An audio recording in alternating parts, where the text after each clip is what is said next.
Mula sa pagiging informal settler ay ganap ng homeowners ang nasa 40 pamilya sa Marikina.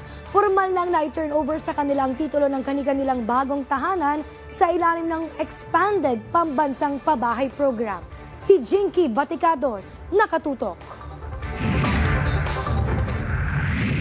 Matapos ang 3 dekadang paghihintay, may bahay at lupa ng matatawag ang 44 na pamilya sa Barangay Malanday, Marikina City. Sa ilalim ng Expanded Pambansang Pabahay para sa Pilipino o Expanded 4PH Program, natanggap na ng mga benepisyaryo ang kanilang Transfer Certificate of Title.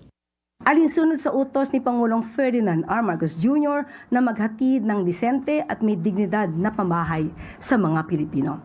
44 beneficiary families mula sa Barangay Malanday, Marikina ang nakatanggap ng Transfer Certificates of Title sa ilalim ng Expanded 4PH program ng pamahalaan.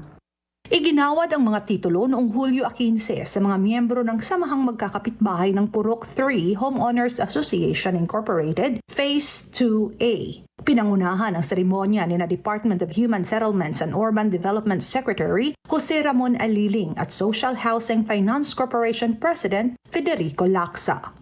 Ikinagagalak ng mga beneficiaries na sa wakas, matapos ang ilang taon ng paghihintay, ay naisakatuparan na ang kanilang pangarap na magkaroon ng sariling tahanan. Dahil kung noon sila ay informal settlers, ngayon ay ganap ng homeowners. Maliban sa Marikina, mahigit 8,000 house and lot units din ang na-turnover sa Brentwood Residences at KIIA Home sa Tarlac noong Hulyo 8. Pinangunahan ito ni na Secretary Aliling at Pag-ibig Fund Chief Executive Officer Marilyn Acosta. Jinky Baticados, IBC News.